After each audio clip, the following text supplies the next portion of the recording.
asengi na nouveau gouvernement ya cohésion nationale APC ministère des Affaires étrangères.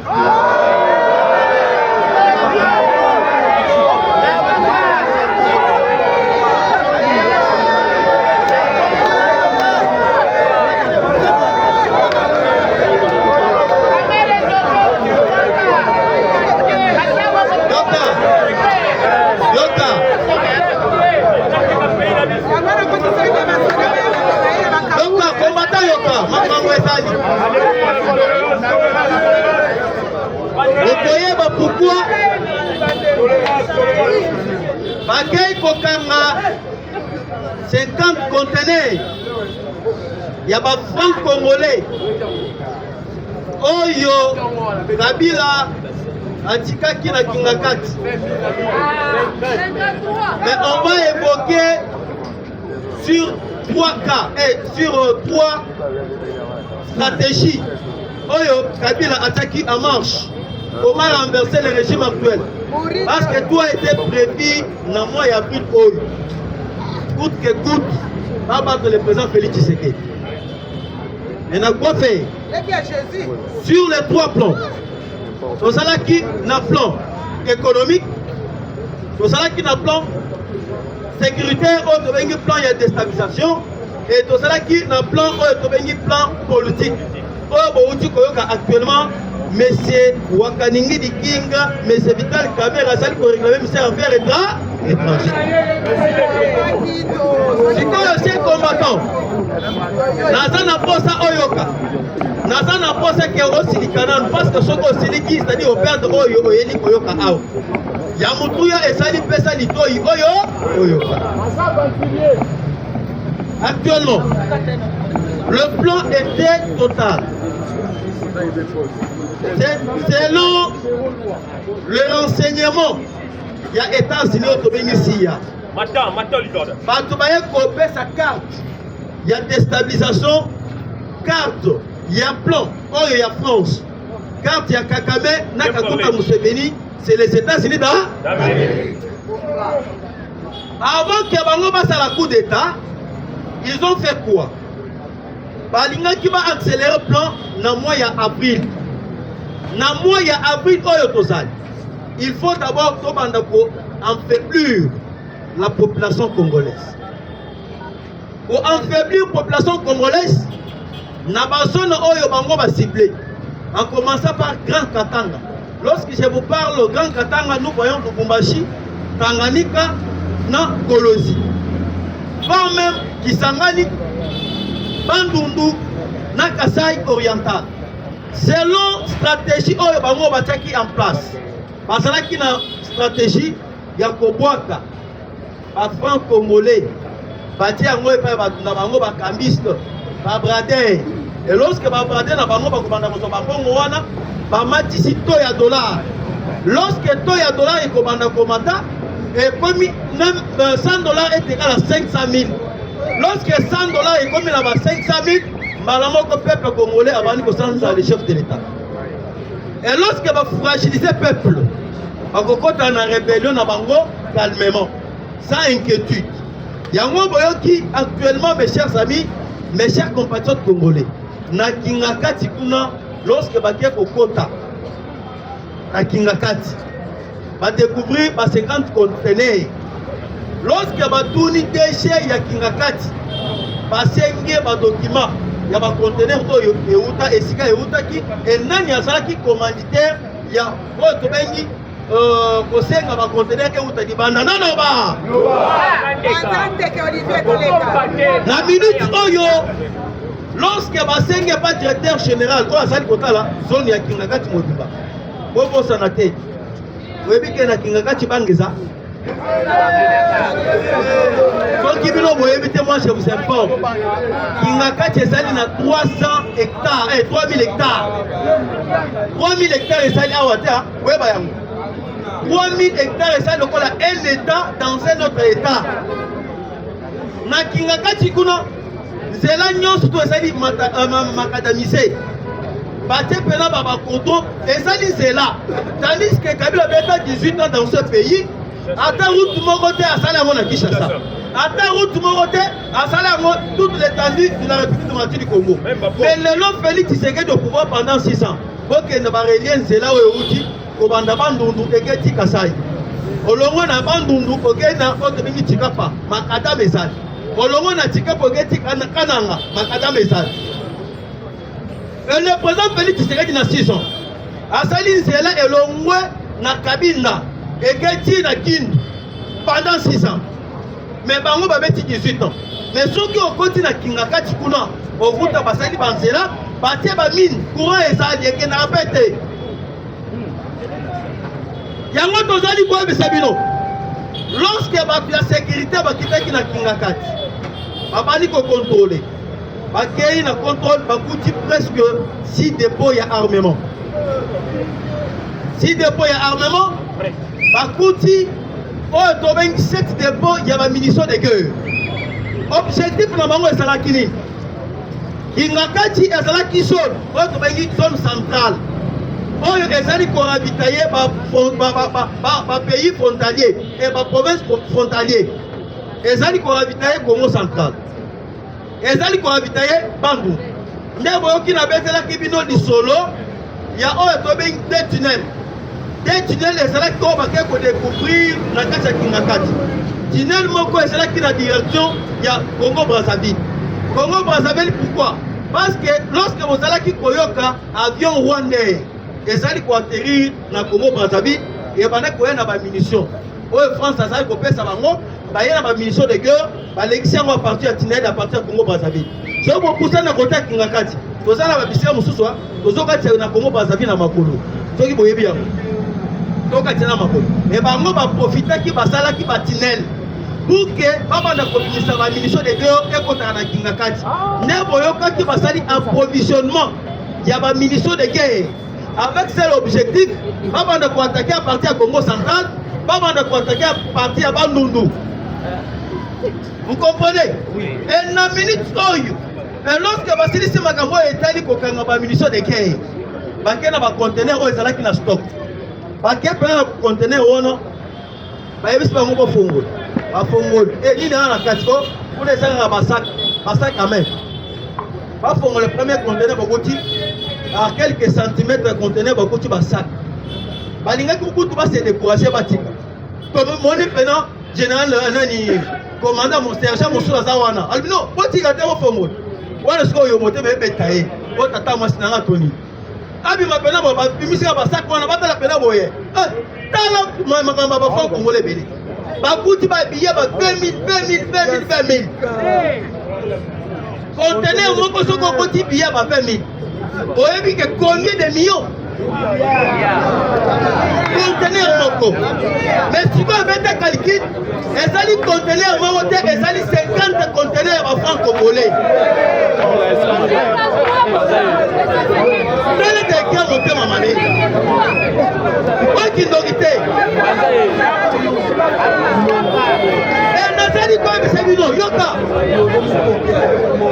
Lorsque baye kotourna bango nani azali mkolo conteneur balobi mutu oyo akomandaki ba conteneur wana ezali patron na bango. Oh patron nani? Oh mama Olive Lemekaki. C'est-à-dire bakomandaki ba conteneur otaki na Chine mususu otaki na Gabon. Objectif na bango basali kosala nini? Ndenge ndeko na ngabe auti kokama. Qui doit se vivre. Objectif na bango ezalaki nini? Chine basali ko multiplier ba billet ba 20 000 na ba 10 000. Comment imposer le président Tshisekedi? Toujours crise matin et pas profiter, pas quoi c'est le président Tshisekedi dans la rébellion. Et na minute comme les États-Unis ont approché le président Félix, Yende a dévoilé ba plan nyonso oyo. Yango boyoki Chole Outebi Bakei na Qatar Lobby. Est-ce que vous êtes au courant?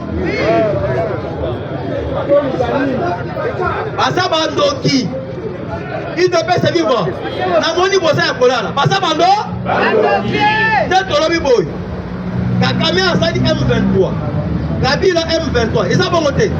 Na bango nyoso. Il ne peut se vivre. Kagame Au moins, vous avez gâté. Vous avez relèvement. Kagame. Matissa combattant. Kagame. Kabila. Kabou. Amango. Amango. Chole. Kamere. Kabouya. On est à côté de la montagne. Qui ne peut pas vivre? Si vous yoka, c'est encore LSSC. Bagay na Qatar. Bon, ouais, bah, qu'est-ce que ça na bando? Tshisekedi a sali musala pendant 6 ans. Et puis tout le monde na souka pour que ici là. Et bango bagay na Qatar, bagay ko sala ni? Yoka ni solo. Lorsque bagay ba kutana mis affaires étrangères qatariens. Ba ébicier solution ezaka kamoko. Ba bimisi na mukana na bango ya crise. Ya pacte pour les social sauf pour les social.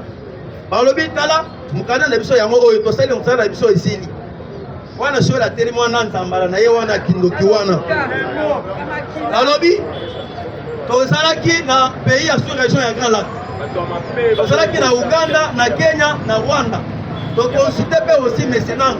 Bango nyoso bandimi na plan de crise que to bima na crise oyo. Mukana na biso yango oyo objectif bengisa Tshisekedi bengisa Kabila bengisa nananga bafanda crise ekosila na parti ya Congo botala susi na bango fati bafanda na Kabila na Katumbi na bananga basolo comme bayaki na likopa ya koteka Congo comme le premier ministre des Affaires étrangères qatarien télé alobi. Moi, je n'ai rien à faire sur cette affaire. Ni Qatar n'a rien à faire sur cette affaire. Les concernés, c'est les États-Unis d'Amérique. Il te fait se vivre. Il y a moi, il y a Balani. Na milito nenga to sali kwa bisabino. Kakame Amongo, Balani na Mbeto, na Sapato na Mako.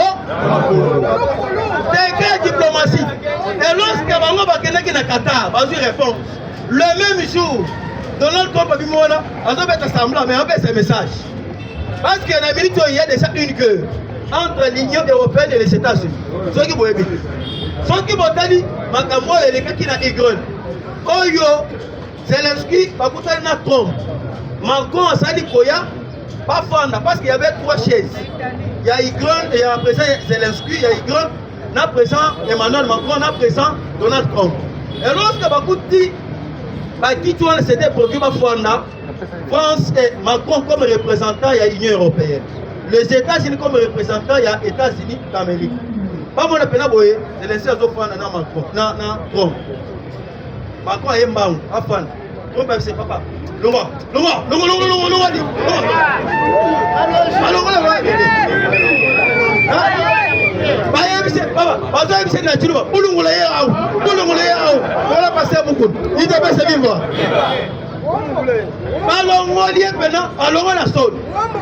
Na minute oyo intérêt nyon surtout ya Union européenne ezala na kati Asie ezala na Europe ezala na kati Afrique nyon surtout Donald Trump a s'imposer il te peut se vivre yango boyoki le même jour tango Senko bakelaki on pense que Senko basali kotambola na plan ya Union européenne et lorsque bakelaki kuna na Qatar Donald Trump a télé alobi chers journalistes je vous assure il y aura la paix au Rwanda, il y aura la paix en RDC et il y aura la paix en Ouganda. Et je vous assure encore, la région, la sous-région des Grands Lacs, il y aura une totalité de paix.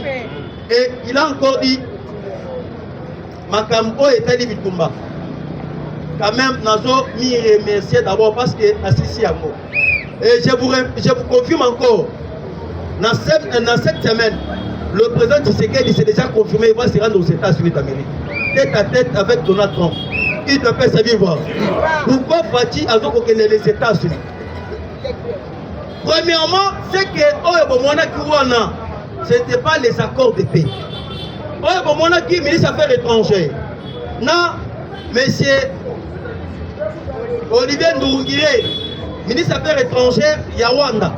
na oyo Obasanjo oyebi Obasanjo azalaki mpe aux États-Unis.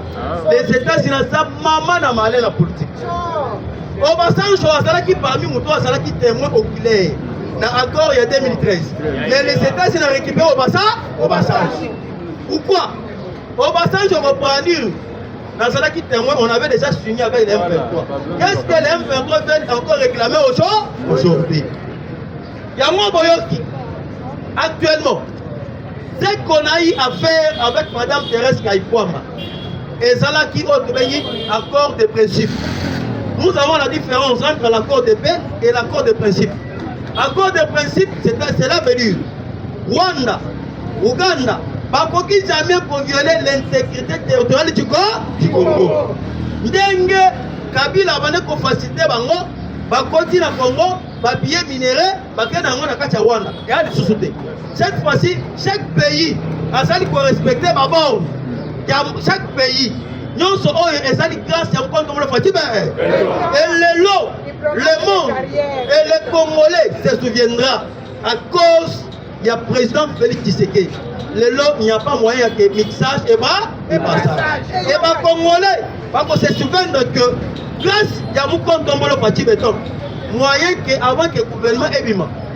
Rwanda, Kagame, Abi Misabatuna Bango, Bakuma PDG, Bakuma ministre, Bakuma sénateur, Bakuma député, Abou, il devait se vivre. Il y a un qui actuellement, les États-Unis ont petit à petit avec les Rwanda. On signe accord de paix, ça va. Est-ce qu'on dit qu'on peut respecter la frontière du Congo? Oui, on a dit qu'on respecter. On est ça dans le piège. Parce que maintenant, la deuxième étape, nous avons maintenant le chef de l'État, béton armé, le commandant suprême. Pourquoi tombe le moment c'est pour dire tout beaucoup. Fatime, il y a mon cousin qui est maintenant aux États-Unis. Aux États-Unis, à cause de la tête à tête, là, mais c'est Donald Trump. Encore beaucoup ça la dit yo. Trump pour moi dans ma tête, Fatime moi d'animé. Il devait se vivre. N'attends le baboto bête le kouana pour que Ebi Misa Falu Kingoningo. Ebi Misa Chole na ambo Kingoningo. Papa, bana kisha ça besoin kuta na kalaming te la semaine haute. Mona kisha ça moko ya komi ya yamate. Quoi tu bengi Donald Trump? Mon souci a commis l'animé, il a limité. Pour ça, on va s'inquiéter. On m'a dit dans une minute, il y a 3e guerre mondiale. Et ça, il fait que tu le mot, dans Donald Trump. Congo, il y a un des clé. Ce qu'il faut éviter. Ici au Congo, nous avons l'uranium, il y a première qualité. Ici au Congo, nous avons le pyrochlore. Le pyrochlore, c'est un minéral cherché au monde. Oh, les alliés comme ça, l'autre bangi par piso oreille. Qu'est-ce que ça? Parce que nous voyons. Et ton allié comme Bisabino, béton armé, il n'est pas n'importe qui. On a un Macambolé qui n'a Rome. Batali Pena va présenter mon souci. Kuna Musika. Pena qui serait du devant, le premier rang. Bati à Telemi, comme à Telemi Kuna. Macron, nous avons été mis sur la boue. Oli Kamonino. Fatis Kwazo qui m'a sauté la main. Baba Namike, Boye le vote. Il devait se vivre. Bati à Fani dans le premier rang. Ça doit vous interpeller quelque chose. Lorsque le président Tshisekedi a dit dans un rang, il y a un président américain. Et ça, c'est-à-dire, Azali considéré comme le roi, Azali considéré comme le premier président. Oh, il y a ça la puissance, c'est Afrique au Bimba.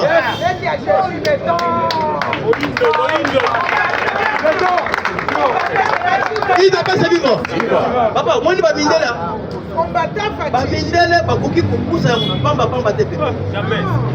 Et je vous rassure, la toute première fois les Kamouya Congo, Bakatia en Afrique, mais les Kamouya Congo, Bakatia n'est pas une grande puissance des États-Unis.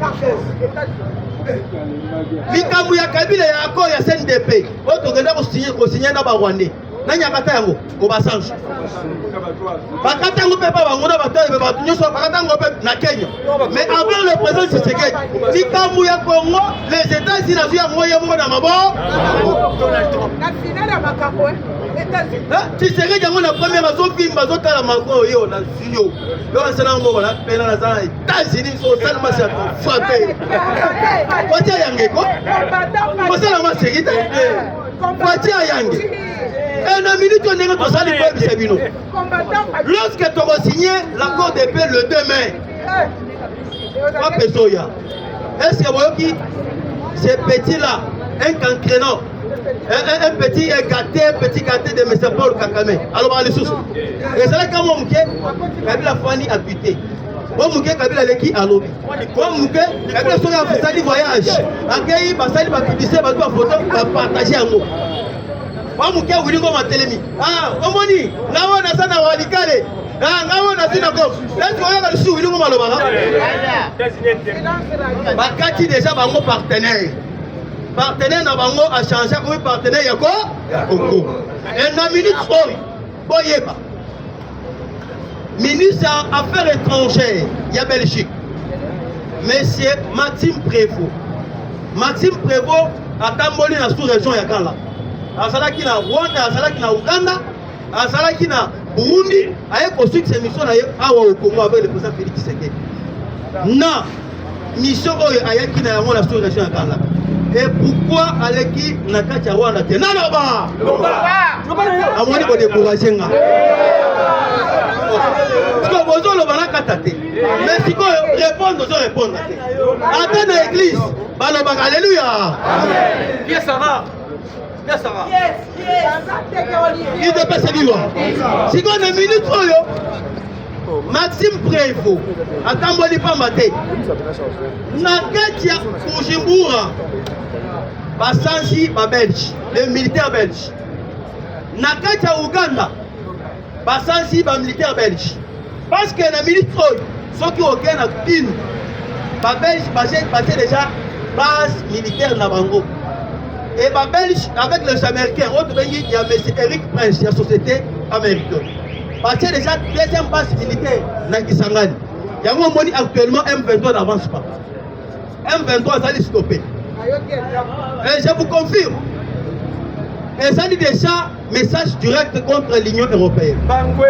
Parce qu'actuellement, Steinmeier, azali premier ministre britannique. Non, Emmanuel Macron, Basolonaki pour que va frapper l'Ukraine. Et actuellement, les États-Unis, avec la Belgique, basali alliance pour que va contourner plan ya Union européenne. Il ne peut se vivre. Et dans la minute où si que les Rwandais n'obtempèrent pas, on va les frapper. Et je vous informe, Baouti Kokate déjà satellite ya Rwanda par les États-Unis d'Amérique. Satellite où les banques pour permettre à Bango ligne, la satellite. Et les satellites où les banques pour permettre à Bango, en contact, ba position ba wazalendo, ba position FARDC. Et na minute Baouti Kokate Bango. Il ne peut se vivre. Tout le monde est camé. Pour en acheter. Caméra à lobby, pas essayer dans le gouvernement Union et la cohésion et l'Union nationale, pas essayer de s'appeler étranger.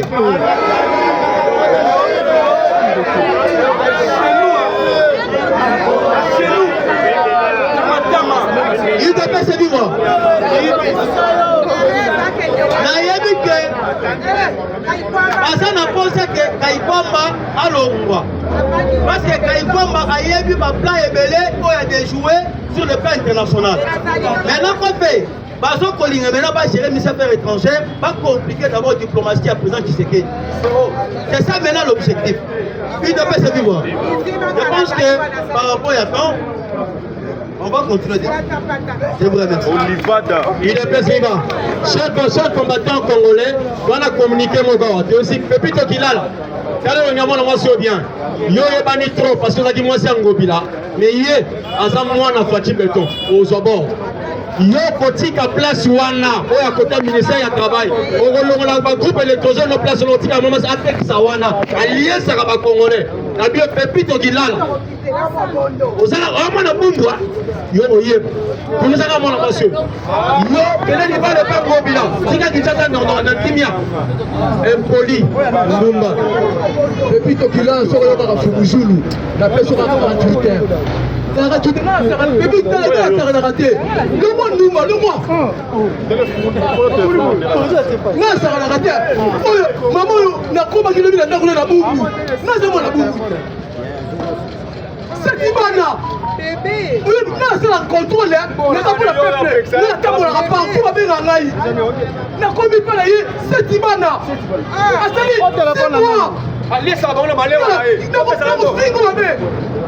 48 heures. L'émission 48 heures. Voilà, il faut pas la traîner à ça. 48 heures. On était d'ici vendredi. D'ici vendredi.